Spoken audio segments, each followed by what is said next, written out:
Southeast Radio's Business Matters with Karl Fitzpatrick. Well, in a world of mass distraction, it has never been more challenging for advertisers to gain and retain the attention of their target markets.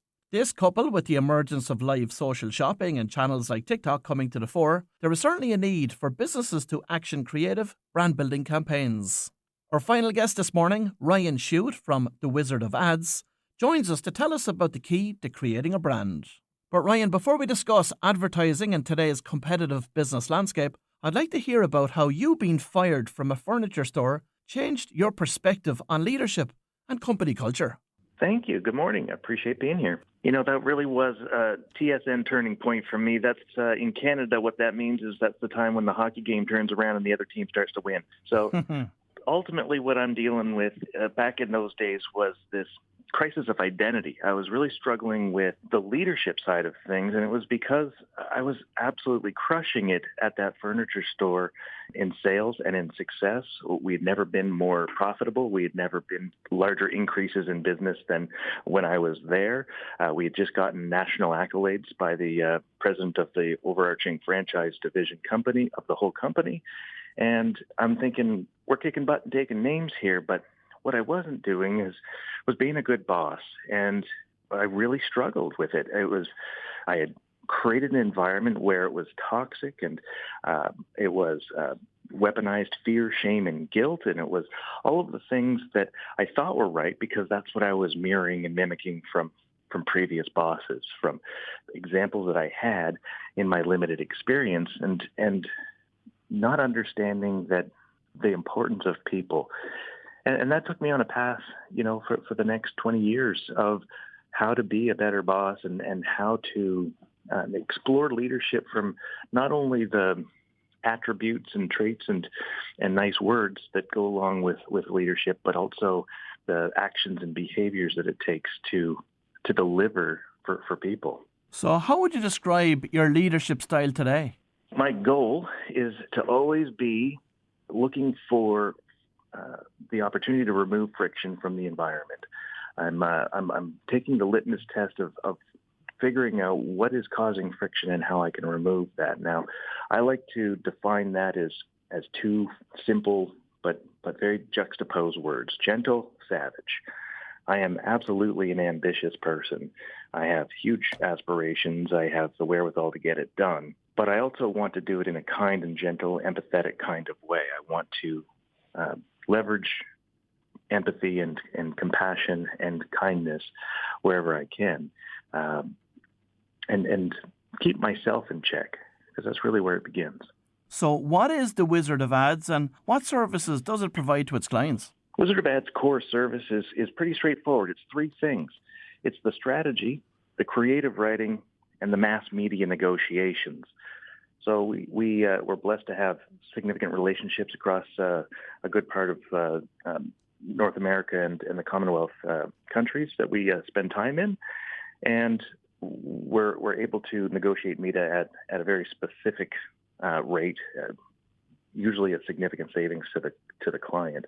Now, on the mass media side, things like TV and radio, billboards, outdoor print, sponsorships, those kinds of more traditional type of marketing channels. That aside, that's the nuts and bolts of what we do after the fact. And we're doing it because we're buying media the way the brain is processing that information. We're not buying media in the way that has us get a spot on a radio station or a TV station. It's a very different set of rules when you start to understand the frequency needed by the brain. But where it all starts is not with the channel, and that's where most people start with in their marketing endeavors. They're chasing, you know, what ads should I do on Facebook or Google or a radio channel, and that's always the last place that you want to run your marketing from. You want to start with the strategy, and you want to start with the strategies because once you know what you have to leverage, and once you know what story you're going to tell, the story is going to be able to be crafted, and then we can choose which channels that is best placed on for the least amount of money for the maximum return. So when you engage with a new client, how do you build that advertising strategy? Well, the first thing is to really understand three big core elements. One is the competition. that you're dealing with, what are you up against, what noise is already in the marketplace, then your customers and who we're servicing and or providing products to and how we're doing that. And if there's anything different that we do that our competitors would refuse to do or would think you're mad to do. And then, of course, the company itself. What is the culture? How do they fit into the community? And how do they interact with their employees and serve each other on the inside as much as the outside? Because very often what you tolerate within your business and what you intend within your business sometimes are two different things, and we need to understand what we're working with so that we can tell the best story and guide our clients to have the best story to tell. So what's involved in building a brand? Building a brand is about understanding what you stand for and what you stand against. It's about identifying what you value versus what you believe. Now, a lot of people believe that justice and mercy are equally valuable things. And as the murderer, you want to get a mercy. And as the victim's family, you want justice. But what happens when the victim's family murders the murderer? That's what we call a belief. It's conveniently changed based on the situation. It just depends on which side of the table you're sitting on. But a value comes with sacrifice, with possibly suffering, with consequence. And that's what true value brings to the table. So when you're building a brand, you have to first decide what is it that you stand for and what is it you stand against, what will you tolerate and what will you not. Because when we understand that, we can promote it not only within the company to potential candidates, but to our customers who want to stand with somebody who's going somewhere and stands for something. Now, you're an advocate for creative campaigns when it comes to advertising. Tell us how you go about creating those campaigns. Creating the campaigns have to be first and foremost true. If you don't have a true campaign, you have really nothing, because ultimately we don't want to tell the world that you're going to be really fast on service if you're not. We don't want to shine the light on the thing that's going to not reconcile by the time they've gone through your purchase experience or buying experience. So first and foremost, let's get something true. And then second thing, let's get something entertaining. Because in a lot of cases, you've got two different types of purchases. You've got externally triggered purchases where something has to break or go wrong before a phone call is made, or something has to happen, an expiry of something. Or we have an internal purchase, and an internal purchase is trying to elevate my identity in some way and telling the world who I am and what I stand for. And we have to recognize first what that is, and then two, find a nice way to tell the story, not in something cute and clever, but in a campaignable long-term strategy so that we can start embedding our brand into the long-term chemistry of the brain. And where do you draw your inspiration from? My friend, the world. The world around us is filled with all of the things that we need to tap into. We also pull our inspiration from the ridiculously successful. So if we've seen a campaign, not just in advertising, but in the best speeches that you've ever heard, the best movies you've ever watched, the best music you've ever listened to, all of these things are inspiration. Monet is an inspiration to us. Monet changed the world and how they perceived shadow. You look at Robert Frank, who taught us about frame-line magnetism and curious positions for photography. You look at all kinds of different ways that you can look at something that feels right, but there's something off that's catching my attention. We call it the third gravitating body, which is a physics strategy that we talk about at our classes in Wizard Academy in Austin, Texas. Have you any case study examples that you can share with us this morning? Well, there's a really great case study that we have in Pennsylvania, and it was in a small town, Pennsylvania. They started off, they're a home service company, HVAC, and they started off with a campaign on radio with us. They now have radio and billboards. 3 years into it, they've gone from 13 million to over 60 million in revenue, and they've done that by aggressively going after the marketing brand, where in Pennsylvania alone, they wouldn't stand to achieve any more than 20 million in their current market. They're at 36 in their current market. And then they've expanded into other territories where they're gaining significant ground. Now, the problem we were trying to solve there was that there was a company that was named almost identically the same way. GF Bowman was the name of the company that we were going up against, and they were HL Bowman. So we created this outrageous, campy 1950s superhero character who comes in and solves problems with air conditioning and heating and plumbing problems. And he does that in this funny, adorable, loving kind of way so that he can get noticed in the marketplace. Now, once they got noticed, they started getting phone calls. Those phone calls led to all the normal opportunity that they would chase after. And then they moved it into other marketplaces where they were able to continue expanding both their current marketplace and into new marketplaces with significant growth and profitability.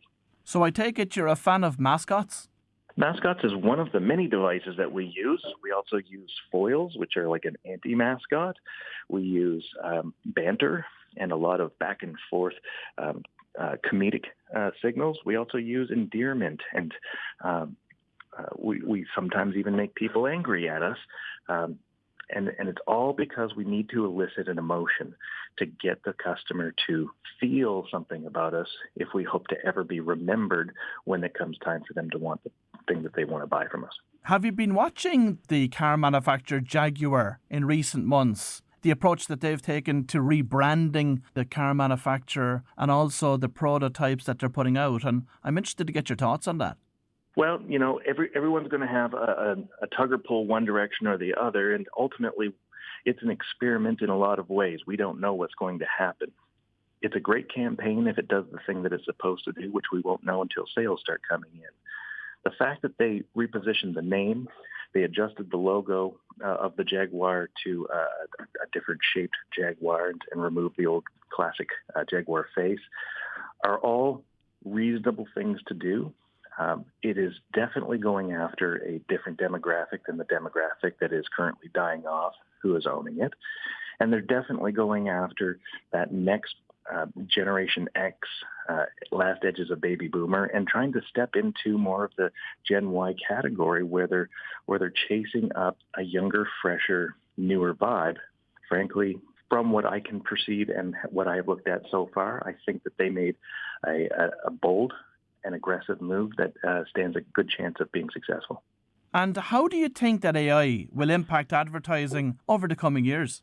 AI will create a new level of efficiency, particularly when it comes to split testing and getting a volume of content out there. I use AI every single day in the business, not for creative work, because you can't get creativity out of an AI.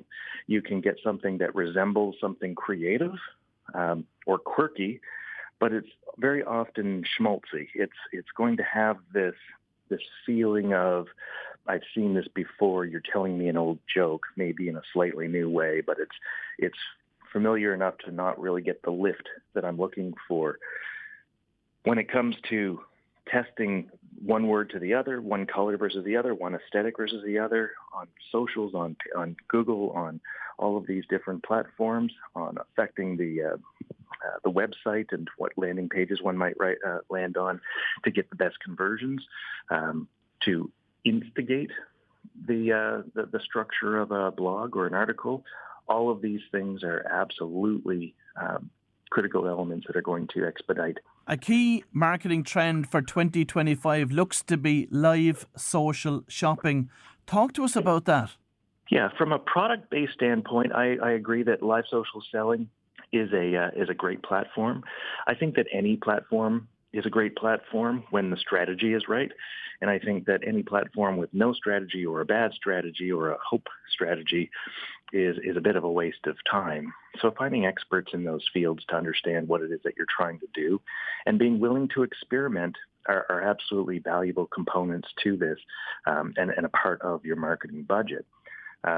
Ultimately, you've got to give it enough time, and you've got to commit to it so that people can rely on seeing you and seek you out when it comes to that type of selling. But particularly for product companies, retail stores and hobby shops and things like that, I think there is a tremendous amount of opportunity there to get a whole bunch of people awfully interested in the fun things that you're doing and the cool stuff that you sell. Attention is the ultimate asset, with stores now like the TikTok shop and whatnot. Do you see many stores becoming studios over the coming years? Absolutely, yeah. And I think attention, the misnomer is, I guess, for us to agree on a definition of terms, getting a person's attention is astoundingly easy today. Holding one's interest is far more valuable for you because people often don't want to buy the thing that you're selling the moment they see you selling it, unless it's a low-level impulse buy. You're going to have a lot more success in holding a person's attention for them to go check you out when it does come up that they want the thing that they're looking for. So yes, having your business as a studio or having a studio space in your business is a very smart move and holds a whole bunch of value in pouring out a ton of good quality content, depending on the platform, in volume, so people know where to look. And Ryan, finally, when it comes to choosing the right channels, what advice have you got for business owners? It's a research project, frankly, and you have to look online and offline. You have to look at what your total available budget is. And if we follow the general guidelines of what Benet and Fields have shared with us in a video called The Long and Short of It, then we would look at about 60% of our budget going towards brand level exercise, and that 40% of our budget would go towards sales activation offers and promotions. That's not to say one's Google pay-per-click and one is branding. That's not actually how it works. What it is an offer base versus a message about endearing your brand to the customer. And then getting that out in repetition at about 3 times a week to your clients. You want your customers and potential customers seeing you 3 times a week, every single week, in a positive way. And you want to make sure that you're leveraging the auditory sensory functions at the highest because they give you the longest chemical retention in the brain. Well, if you've just tuned in, that was Ryan Chute from the Wizard of Ads. And I'd like to thank Ryan for sharing his innovative advertising ideas with us this morning. Southeast Radio's Business Matters with Karl Fitzpatrick.